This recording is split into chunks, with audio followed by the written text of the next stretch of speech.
Fala galera, bom dia. Aqui é a professora Michele Gamos, professora de Sociologia. Eu já mandei uma mensagem anterior para vocês. A professora Rosa aposentou e eu estou entrando, substituindo ela agora, digamos assim, no meio do jogo, ok? Conversei com ela a respeito do conteúdo.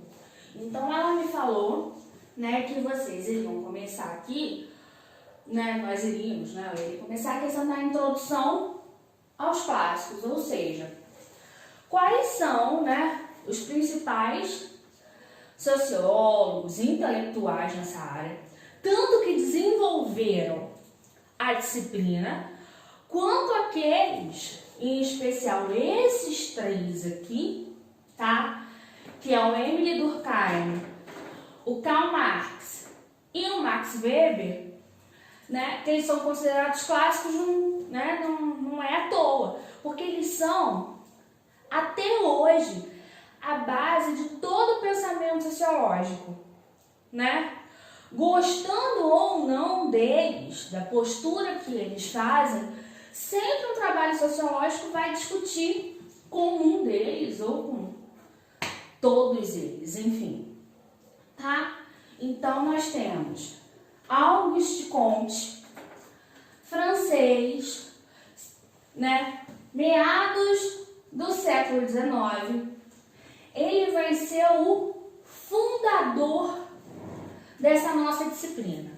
Contudo, ele não é o mais famoso, e sim esses três. Por quê? Porque ele desenvolveu, a ideia da disciplina. Eu vou explicar todo o pensamento de Comte. Contudo, Durkheim, Emile Durkheim, era parente dele. E aí ele meio que herda, essa teoria do tio, e ele vai muito mais além. Então, por isso, o Emile Durkheim fica, digamos assim, famoso, e o Comte não que ele não seja, mas ele é menos famoso, tá? E aí nós temos Durkheim, que também é francês, e temos aqui dois pensadores, da corrente alemã, que são Karl Marx e Max Weber. Mas porque eles são alemães, eles pensam de maneira próxima? Não. Eles pensam de maneira bastante diferente sobre vários assuntos.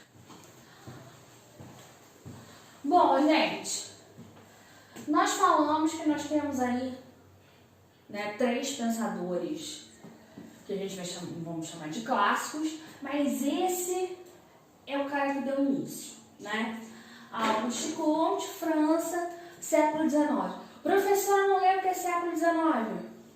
Vai sempre um para trás, 1800 e alguma coisa, tá? Aqui é mais ou menos meados do século XIX, ok? Bom,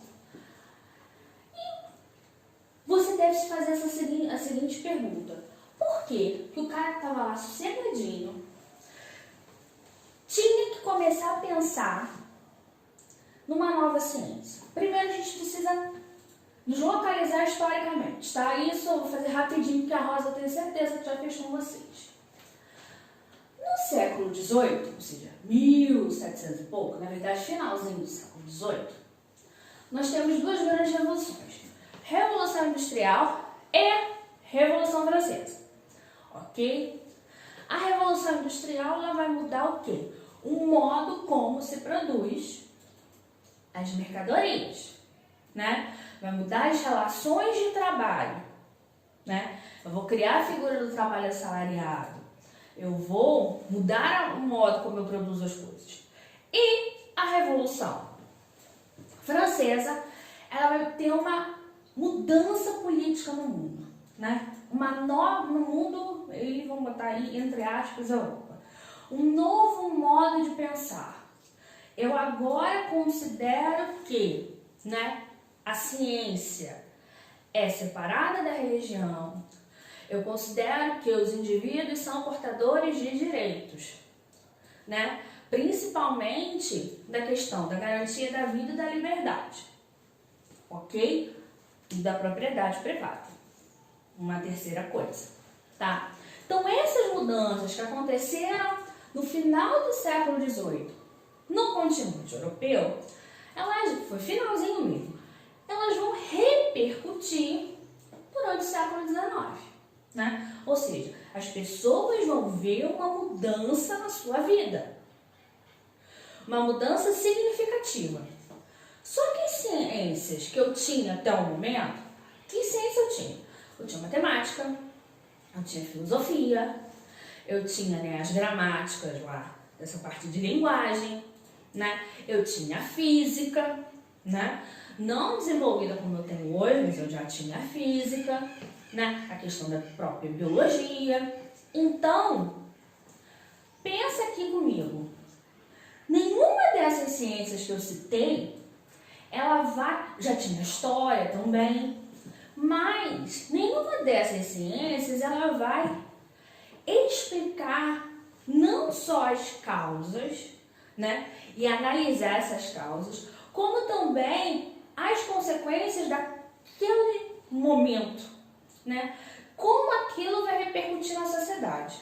Então, Comte, ao perceber, né, que todo o continente europeu, né, em especial as relações entre os indivíduos, relações patrão-empregado, enfim, foram tão profundas que havia uma necessidade de compreender o porquê dessas mudanças, tá? Só que eu não tinha uma ciência para a época e para isso ele vai criar uma nova ciência. Uma nova ciência que tinha por objetivo estudar a sociedade. E para esta nova ciência, ele vai dar o nome de física social. Ele vai dar um nome a essa nova ciência de física social. Qual o objetivo dela? Estudar as transformações que aconteceram naquele período na Europa, proporcionada pela Revolução Industrial e Francesa. Não é isso? A professora, se o objetivo desde o começo era estudar a sociedade e suas transformações sociais, por que ele deu o nome de física social? Gente, social vem do estudo da sociedade, né? Obviamente. Mas é essa questão da física. Pensa comigo uma coisa. Lembra que eu falei das ciências, né, que existiam no período? Ele acreditava que as ciências naturais, ou seja, a biologia, a física, que elas tinham um excelente método de pesquisa. Então ele queria adaptar o método de pesquisa das ciências naturais para a sociedade. É simples, não tem nenhuma dificuldade nisso. Ele quer estudar a sociedade usando os mesmos princípios das ciências naturais, né? Física, biologia e afins. Bom, se eu falei para vocês em método, o Durkheim ele vai criar um método para essa nova ciência. O que eu falo de método? O que eu falo para você? Eu estou criando um método para fazer alguma coisa. Pensa num bolo. Eu tenho certeza que todo mundo fez bolo, nem que seja o bolinho de pacotinho de caixinha. Quando tá lá, você vê lá. Coloque 3 ovos, uma xícara de leite, não sei quantas colheres de manteiga, bata por não sei quanto tempo, coloque na forma untada. Quando ele tá lá te dando esse passo a passo, tá lá, modo de fazer, modo de preparo. Ou seja, é um método que foi desenvolvido para fazer aquele bolo, né? E se você seguir o passo a passo daquele método, qual é o intuito? É que aquele bolo, no fim, depois lá de assado, né, ele fique lindo, belo e gostoso. Ou seja, quando eu crio um método para alguma coisa, é com o objetivo de ter uma padronização. O que é fundamental na ciência. Senão cada um faz a coisa de um jeito e você nunca vai entender, né, qual foi o modo de fazer daquela pesquisa. Então ele vai criar um método. Qual é o método proposto por Durkheim? Durkheim não. Qual é o método proposto por Comte?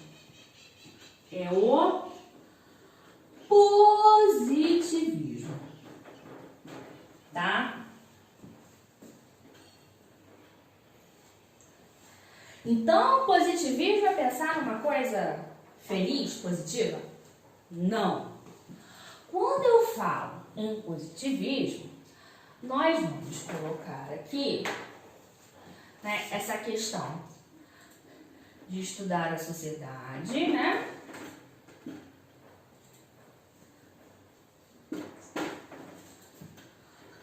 Utilizando isso que eu expliquei, essa justificativa que ele dá para dar o nome de física social a essa nova ciência, é o método que vai ser utilizado por ela. Então vamos lá, estudar a sociedade utilizando os mesmos princípios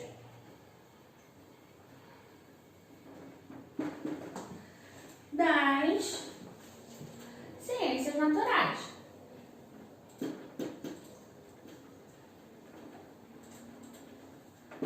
Então,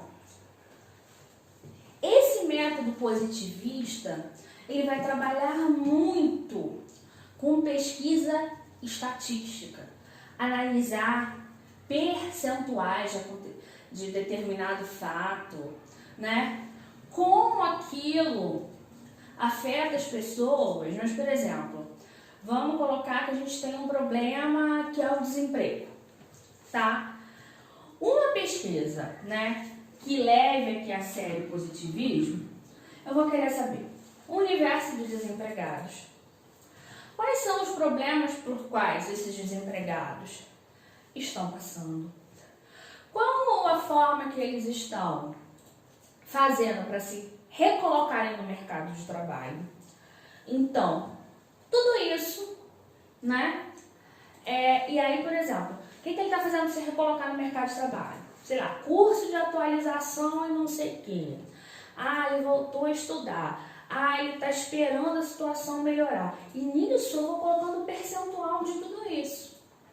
Tá? É uma pesquisa que trabalha muito com fundamento matemático. Justamente porque ela tem como base as ciências naturais. E além disso, o positivismo ele tem uma grande influência no Brasil. Aí você vai pensar, influência? Sim. Você lembra do que está escrito na nossa bandeira? Ordem e progresso. Ordem e progresso é um lema, né? É uma bandeira do positivismo. Professora, mas por que é uma bandeira do positivismo? Porque o positivismo, ele considera que a sociedade, ela sempre deve ser um todo ordenado, né? Então, cada um aqui vai fazer o seu papel, né? E todo mundo trabalhando como um reloginho vai fazer com que a sociedade progrida, né? Com que ela evolua, com que ela melhore seu desempenho. Ou seja, eu preciso do pleno funcionamento das instituições na sociedade. O positivismo, ele é uma teoria social que ele prega muito a manutenção do modo de vida, né? Não tem espaço para você fugir, de você pensar uma nova maneira de viver. Não. Nós vivemos desse jeito, vamos manter tudo da maneira como está. Ok?